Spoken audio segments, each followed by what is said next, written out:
Assim agradecidos que estamos, por mais uma vez estamos aqui reunidos, elevamos o pensamento a Deus, ao Mestre Jesus, à equipe espiritual que nos acompanha, para mais uma vez realizarmos este Evangelho no lar, que possamos estar abertos e atentos a tudo o que acontece, e que possamos colocar em prática os ensinamentos proferidos neste Evangelho, para que possamos crescer, evoluir e assim ajudar também a termos uma comunidade com mais fraternidade, mais luz, enquanto absorvemos esse amor dentro de nós, enquanto fazemos esse amor ser verdadeiro, ser puro e ser limpo dentro de nós. Pai amado, Mestre Jesus, fique conosco não só por hoje, mas por todos os sempre. Que assim seja, graças a Deus, graças a Jesus. Bom, dando continuidade, deixa eu só ajustar aqui, porque esse celular está esquisito. Pronto. Dando continuidade à realização do Evangelho aqui em casa, agora ficou melhor. Eu vou fazer o livro de preparo, né? Palavras de Vida Eterna, de Francisco Cândido Xavier, através do Espírito Emmanuel. Lição 45, item 45, ou capítulo 45, no sustento da paz. E começa dizendo o seguinte: vivei em paz uns com os outros. Isso foi dito por Paulo na primeira carta aos Tessalonicenses, capítulo 5, versículo 13. E ele segue: costumamos referir-nos à guerra, qual ela se fosse um fenômeno de teratologia política, exclusivamente atribuível aos desmandos de ditadores cruéis, quando todos somos intimados pela vida ao sustento da paz. Todos agimos uns sobre os outros, e ainda que a nossa influência pessoal se nos figure insignificante, ela não é menos viva na preservação da harmonia geral. A floresta é um espetáculo imponente da natureza, mas não se agigantou sem o concurso de sementes pequenas. Nossa deficiência de análise quanto à contribuição individual no equilíbrio comum nasce, via de regra, da aflição doentia com que aguardamos ansiosamente os resultados de nossas ações, sequiosos de destaque pessoal no imediatismo da terra. Isso faz com que procedamos à maneira de alguém que se decidisse a levantar uma casa com total menosprezo pelas pedras, tijolos, parafusos e vigas, aparentemente sem importância quando isoladamente considerados, mas indispensáveis à construção.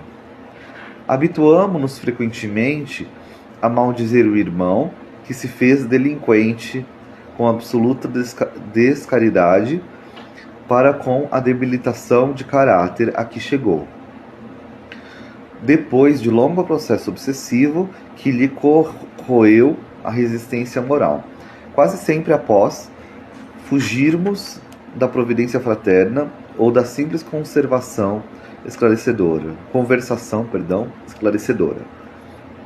capazes de induzi-lo à vitória sobre as tentações que o levaram à falta consumada. Lideramos reclamações contra o estridor de buzinas na via pública e não nos pejamos das maneiras violentas com que abalamos os nervos de quem nos ouve. Todos somos chamados à edificação da paz, que, aliás, prescinde de qualquer impulso vinculado às atividades de guerra e que, paradoxalmente, depende de nossa luta para melhorar-nos e educar-nos, de vez que a paz não é inércia, e sim esforço, devotamento, trabalho e vigilância incessantes a serviço do bem. Nenhum de nós está dispensado de auxiliar-lhes a defesa e a sustentação, porquanto, muitas vezes, a tranquilidade coletiva jaz suspensa de um minuto de tolerância, de um gozo, de uma frase, de um olhar. Não te digas, pois, inabilitado a contribuir na paz do mundo. Se não admites o poder e o valor dos recursos chamados menores no engrandecimento da vida, Faze um palácio diante de vigorosa central elétrica e procura dotá-lo de luz e força sem a tomada. Nossa, muito importante, muito interessante esta mensagem do Emmanuel, que ele fala da questão da paz, né, que todos nós, enquanto espíritos conscientes do amor, todos nós, enquanto espíritos encarnados neste mundo, neste planeta de provas e expiações, em que vivenciamos uma série de experiências para conosco mesmo, para com o nosso semelhante, nós sabemos da necessidade da paz, né? Todos nós precisamos, de alguma forma, ter essa paz, trazer essa paz, né? Ter a paz dentro de nós, externalizar essa paz e, ao mesmo tempo, sermos pacificadores. E aí ele fala dos pequenos, né? Eu acho interessante aqui esse quarto parágrafo, que ele fala das pequenas peças, da viga, do tijolo, enfim, do cimento, que isoladamente parece pequeno, mas que no todo forma algo grande. E a paz, ela é assim, né? Uma pessoa fazendo a paz, outra, parecem coisas pequenas, né? Se a gente olhar isoladamente. Mas se todas as pessoas, todos os seres, né, encarnados ou desencarnados deste planeta, estiverem comprometidos em trazer a paz, em fazer a paz, em ser a paz chegará para todos nós, certamente. E será algo grandioso, não será algo pequeno, não será algo inútil, não será algo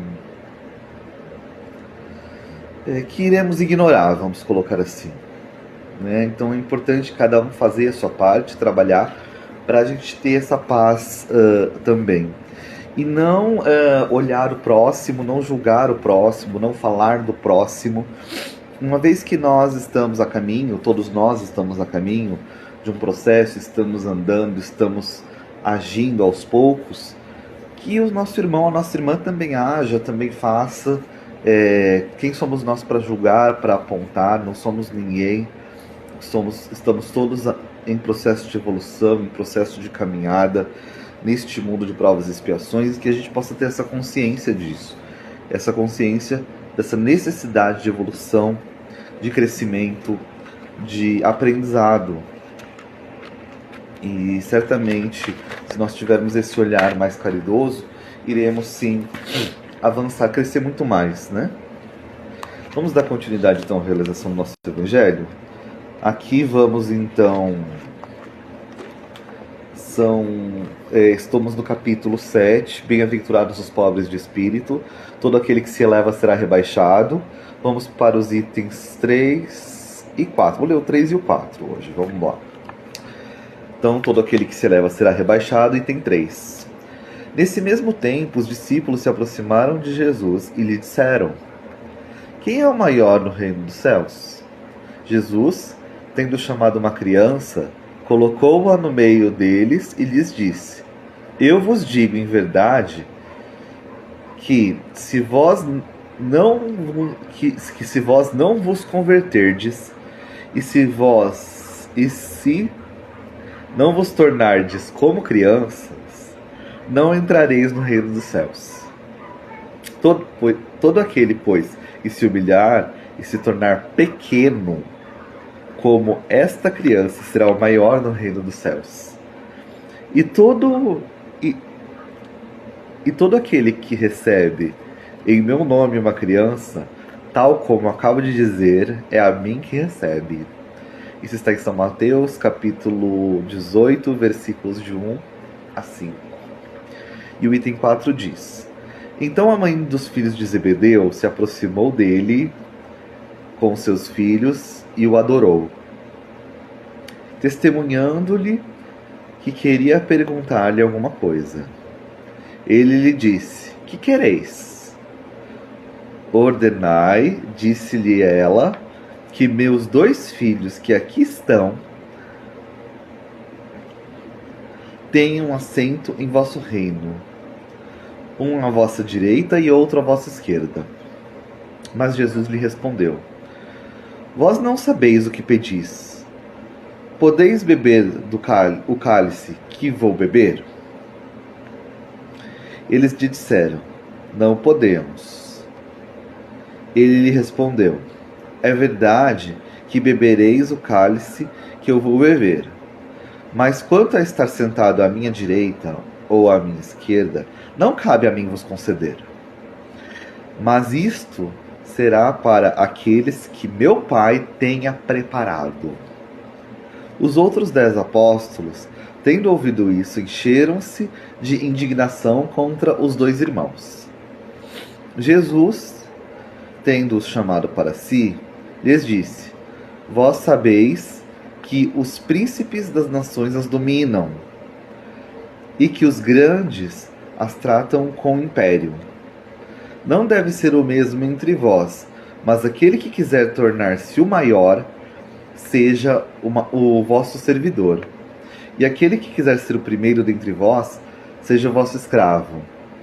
Como o Filho do Homem não veio para ser servido, mas para servir e dar sua vida pela redenção de muitos. Isso também está em São Mateus, no capítulo 20, versículos 20 a 28. Aqui tem outra citação, mas eu vou parar nesse momento, que já dá para a gente ter bastante noção do que Jesus nos ensina, nos exemplifica, né, nos traz de tão grandioso nessas 2 mensagens. A questão da criança, pela inocência, né? A criança, ela não, de uma forma geral, ela não tem esse preconceito, ela não tem essa necessidade de humilhar o outro. Isso é muito aprendido, né, pelos pais, pela sociedade, pelo entorno que ela tem. Nessa maldade, ela é ensinada.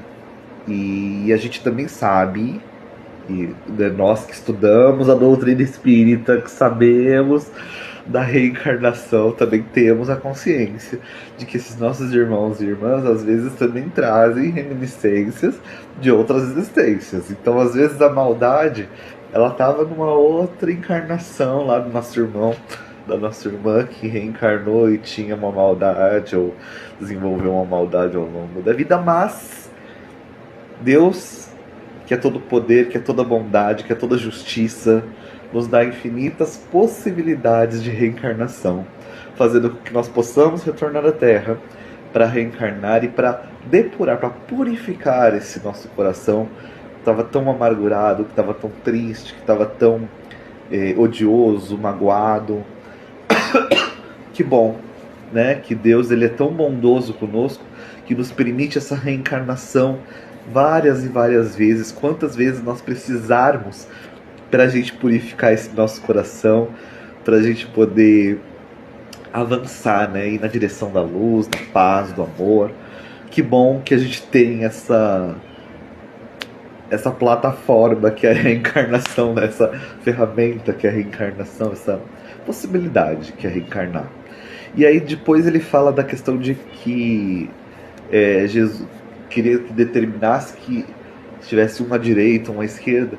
Pessoal, como foi colocado bem pelo Emmanuel, e eu acho que é interessante a gente fazer a ligação da mensagem do Emmanuel com a mensagem aqui colocada por Jesus, né, no Evangelho. Nada vem sem trabalho, né? Não é assim, eu determino que fique à direita, que fique à esquerda. Existem pessoas ótimas, excelentes no mundo, mas tudo vai do nosso trabalho interno, do nosso trabalho interior, daquilo que a gente vai fazer ao longo da nossa vida, ao longo do nosso mundo, do nosso crescimento. E quem faz esse crescimento? Somos nós mesmos. Não adianta assim, fulano vai lá e vai crescer por mim, vai evoluir por mim. Não, o processo é individual, né? Então Jesus, quando ele fala não, né, porque o Pai determina, até então, para aquela sociedade que poderíamos perfeitamente, talvez fôssemos nós mesmos, essa ideia de pai ainda era muito forte. Por isso que ele fala, não, aquilo que meu pai determinar, porque o que ele quer dizer isso? Aquele que seguir o pai, aquele que seguir as leis divinas, né? Deus nos estabelece essas leis divinas, essas leis morais, para que nós as sigamos E aí, a partir desse segmento, a partir dessa ideia de que nós seguimos essas leis divinas, de que nós seguimos essas leis colocadas por Deus, que nós, de fato, conseguiremos a nossa evolução. Então, é um trabalho interior, é um trabalho pessoal de cada um de nós. Então, que a gente possa pensar sobre isso até a realização do nosso próximo Evangelho, sobre como nós desenvolvemos a nossa vida, a nossa existência. Né? Ok? Mais uma vez agradecemos essa possibilidade de aqui estarmos. Pedimos que seja feita agora a fluidificação das águas, as águas da caixa d'água, da tubulação, dos nossos corpos. Todas as águas desta casa, nesse momento, recebem pela equipe espiritual fluido, remédio, emplasto, para a melhoria do nosso corpo físico, espiritual, que assim, se for de nosso merecimento, que possamos ter a cura, a melhoria do nosso corpo físico, do nosso corpo espiritual. Pai amado, Mestre Jesus, agradecidos que estamos, vamos, nós que muito recebemos agora, vibrar, emanar energias para aqueles nossos irmãos necessitados, para os que sofrem do corpo físico, os hospitalizados, para os nossos irmãos da equipe de saúde, educação, que cuidam. Vibremos pelas nossas crianças abandonadas nas ruas ou esquecidas em orfanatos, também pelos nossos idosos esquecidos em asilos ou abandonados nas ruas, que recebam muita luz e muita paz. Vamos vibrar pelos nossos irmãos encarcerados, para que passem por esse momento de reflexão e que retornem fortalecidos para a sociedade, se assim for de seu merecimento. Vamos vibrando por todos aqueles que estão encarnados com tarefas definidas, que cumpram seus propósitos. Vibremos por todas as casas de caridade, por todos os trabalhadores do bem, pela confraternização religiosa. Também aproveitamos para vibrar por nossos parentes, amigos, familiares e em especial por nós mesmos. E gratos que estamos por aqui chegarmos, vamos agradecendo a Deus, ao Mestre Jesus, a equipe espiritual que nos acompanha, por mais um Evangelho no lar, que possamos estar fortalecidos, amparados na fé, até a realização do próximo Evangelho. Que assim seja, graças a Deus e graças a Jesus.